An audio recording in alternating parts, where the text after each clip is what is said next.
going on, guys? It is the Anime Jaguar here, or you can call me AJ for short, and today I'm going to rank the golden age era of Walt Disney Animation Studio films. So from 1937 to 1942, from Snow White to Bambi, I'm going to rank those 5 films. And actually, this was a very hard list to rank. In any ranking, this is one that I really don't have a clear. I have a clear favorite, but it could go either way. It could go, my number 5 could be your number 1, and I understand if that is the case. So I'm gonna make a whole series on every single Walt Disney Animation Studios era. So there will either be a link down here in the description below, or on the box icon on top of your screen right now on your TV or your phone or computer, wherever you're watching. So with that out of the way, let's rank the Golden Age era. Number 5. Bambi. Bambi isn't the most interesting main character, but he's supposed to be a little bit of everything. He's supposed to incorporate every emotion in the book. I haven't watched this movie as much as the rest of the movies on this list. This is probably the Walt Disney anime movie I have watched the least, even though I have it on DVD. I admire it more than I watch it. I'm usually not a big fan of cutesy-wootsy scenes, but they have meaning behind it. The second half is what kept my attention. I enjoy watching the evolution of Bambi throughout the film. The absence of elaborate characters is made up for by the amazing animation. The landscape of the movie is what sets it apart from most movies of its type. The soul of the movie is shown through the settings, and this is why it has stood the test of time. Number 4. Dumbo. Dumbo was the 4th movie they released in theaters, and it ranks number 4 on my list. It's an odd decision because while it is artistically intriguing, it is by no means innovative. Every Disney film before this was arguably ingenious. On the other hand, Dumbo is more or less a typical animated movie, but that doesn't make it substandard. After watching this a few times, I noticed that Dumbo was never the main emphasis. Dumbo doesn't say a single word throughout the movie. All he does is walk and act lovable. Altogether, Dumbo is a good movie. It's not as good as most of the films in this era, but that goes to show you how strong this era of Disney was cinematically. This was, and is, unlike anything Disney has made since, and I think that makes the movie better overall. This is an adventurous film with several action-packed scenes that you wouldn't expect from a movie about an elephant. Number 3. Pinocchio. Even though this is Disney's second film, this feels like their first real feature. Snow White feels more like an 83-minute silly symphony animated film. The staff on Pinocchio brought their A game after their first masterpiece.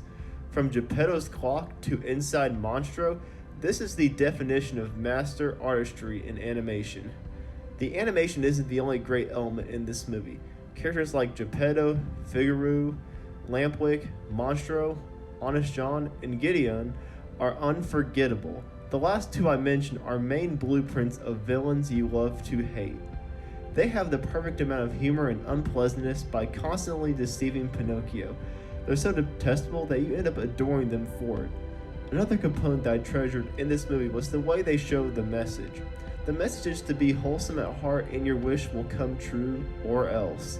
It's a fine message alone, but the or else makes the message even better. Number 2. Snow White and the 7 Dwarfs. We usually link the Disney recipe with a princess in a castle and a fairy tale. Even though there are some exceptions, this is usually a recipe for success. This was the one that started it all. Disney knew then that the more enduring you can make something, the longer it will be around. It made sense to make this their first full-length animated film.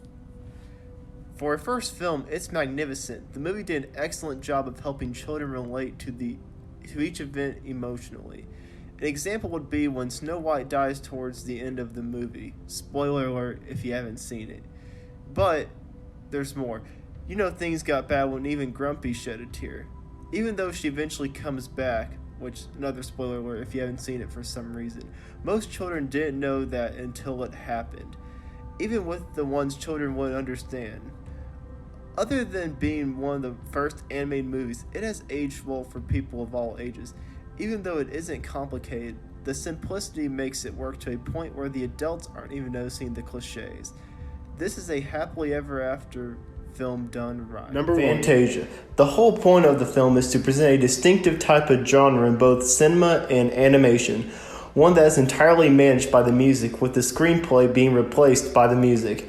They split the movie into 3 different sections to present this original concoction of animation and music.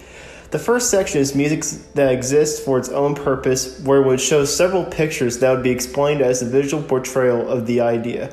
The film would start with Fox Toccata and Fugue in D minor. Fantasia is one of Walt Disney's best animated movies of all time. The basic combination of advanced animation and precious classical music would turn into a completely special art form that would take both the means of communication and cinema into another level. It's one of the few examples that validates that animation is art, not only as a movie medium, but on par with painting and sculpture. This is an absolute must-watch for any fan of Disney, animation, classical music, or movies. This film is an achievement that would eventually form animation to becoming a phenomenon. Thank you for watching, and if you stay to the end, if you haven't already, like and subscribe to this channel for more videos like this and a continuation of this series, because you don't want to miss out if you liked this video. So thank you guys again, and I'll see you in my next video.